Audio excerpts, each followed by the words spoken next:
Back live. This is Bolo Punch Boxing Hour, brought to you by George Rogie Insurance. www.bolopunchboxinghour.com. Streaming to you live, as always, on Ustream.tv. Tonight's special guest is going to be former multi-weight champion Jesus Chavez. Fighting out of Texas, but originally a Chicago fighter. He's going to be taking on former WBC lightweight champion of the world, Dangerous David Diaz of Chicago. They're going to be fighting at UIC Pavilion in downtown Chicago. So Emil and myself will be covering that, and that is this Saturday. We're very used to going into Chicago for fights on Friday nights. Yeah, it's going to be a little different, a little less jacks up my normal routine for a boxing weekend. It's going to be cool. It means I've got my Friday night off, which is very strange, especially if I'm going into the city for fights. Yeah, now that Friday night fights are over, we don't have to miss Friday night fights. Instead, we're going to miss a card on Saturday night instead. Oh, I'm like, there's nothing to miss on Fridays. Yeah. Okay, they're just moving it to the night that there is something to miss, yeah. But, no, there's going to be Wednesday night fights coming up, so we're not far from Wednesday night fights. Oh, yeah? I didn't even hear about that. Obviously, they canceled Wednesday night fights last year. They're bringing it back. There is going to be some Wednesday night fights on ESPN, is what I was reading earlier this afternoon. So don't tell anyone, okay? We're gonna try to keep that secret. But we enjoyed some fights this past weekend. This past week was awesome. Well, last Saturday night. First and foremost, Saturday night in Vegas, welterweight action. Floyd Mayweather Jr., obviously. You've been in a cave if you haven't heard this yet. Won a 12-round unanimous decision over Juan Manuel Marquez. He retains his I'm the greatest thing since sliced bread championship, which probably will be an actual sanctioned belt. I hear that Jose Suleiman is looking into how he can make money off that. 120 to 107, 119 to 108, and 118 to 109. That means one judge gave Marquez 1 round, and another judge gave Marquez 2 rounds. The third judge didn't give Marquez shit. Yeah, I could see it anyway. I only seen maybe 1 round that Marquez could have won. And that was if you were looking for a round to give him. Yeah. He most definitely did not win round 2, which would have been a 10-8.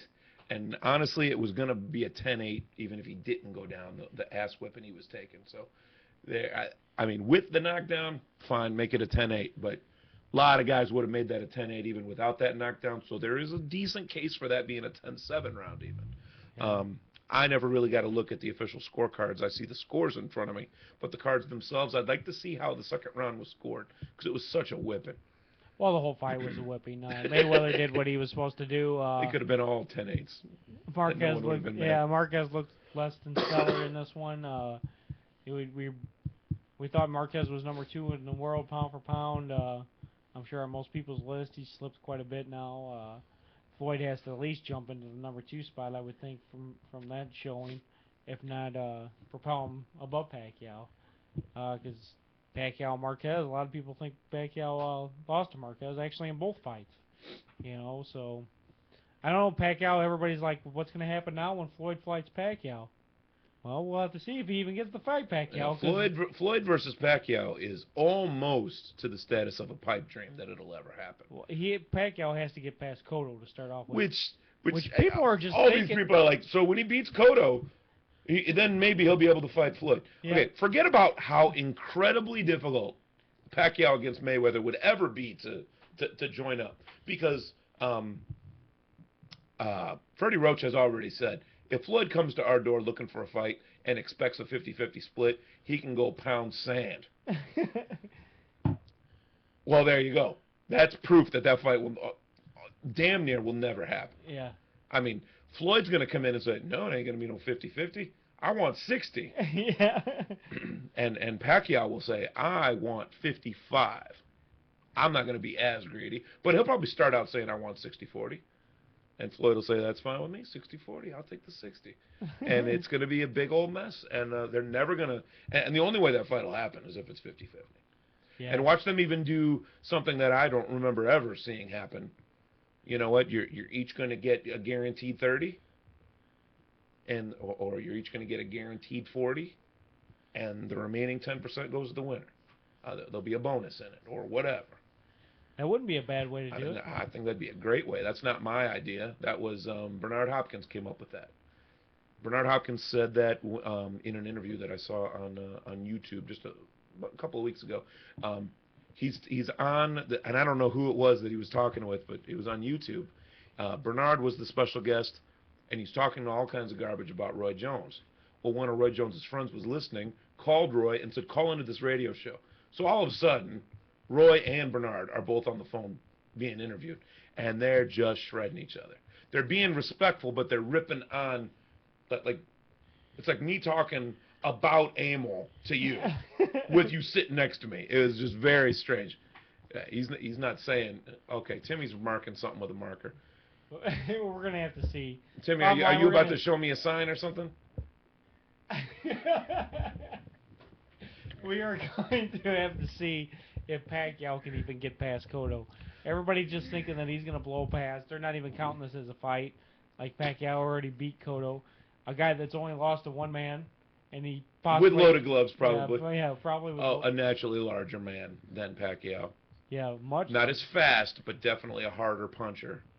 Plus, someone with bricks. Yeah. Or so-called bricks full of plaster of Paris. You want to talk a second about the whole weight thing? Just because Dan Raphael really hit the mark, I think, when he said how disrespectful it was for Floyd to not make weight. And I even said last week, and you alluded to it earlier, I said, this just sounds like a Floyd tactic. I'm going to purposely not make weight. It's bad enough that he looked south for his opponent, for his comeback fight. Made him put on all this weight to fight him.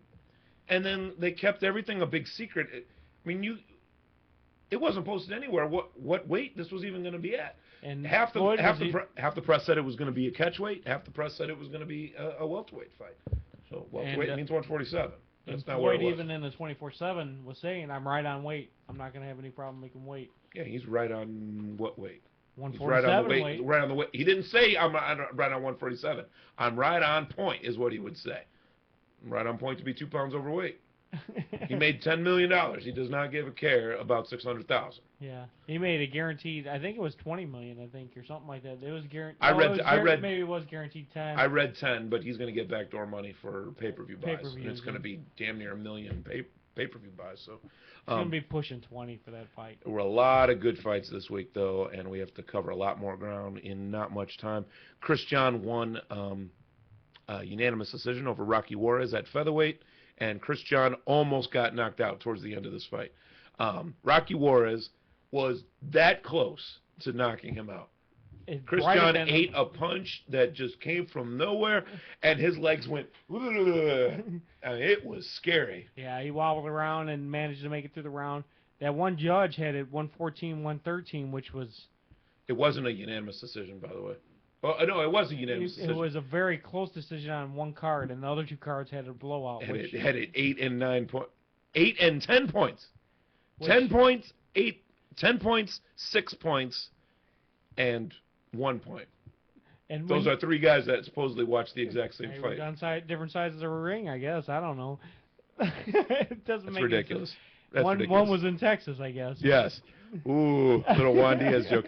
Lightweight action, Michael Katsidis wins a 12-round split decision against Vicente Escobedo. One judge had it 118-110 for Katsidis. The other one had it 116-112 for Escobedo. I don't know. 8 rounds for Katsidis, 4 rounds for Escobedo. He must have thought Katsidis' name was Escobedo. He must have had the guys backwards. That's Abel's idea. Okay. Katsidis clearly won that fight. It's freaking happened. I don't know what you're talking about. But I did call it. I called it. You did call it. While they were reading off the scores, I'm like, split decision, dude. One judge has it for Escobedo, I guarantee it. We're like, are you kidding? And you and Ness are like, you're full of garbage. And they called it. And I said, hey, weirder things have happened. Also, Erislandy Lara, the defector from Cuba, went ahead and knocked out Jose Varela. He is undefeated at 8-0 with 5 knockouts. And that was, what, a first-round knockout? Yeah, I'm going to go ahead and take a break, and we'll be right back with the rest of the fights that got us through the week. This is Bolo Punch. We'll be right back. Rogie Insurance is a 4-generation insurance family serving Indiana.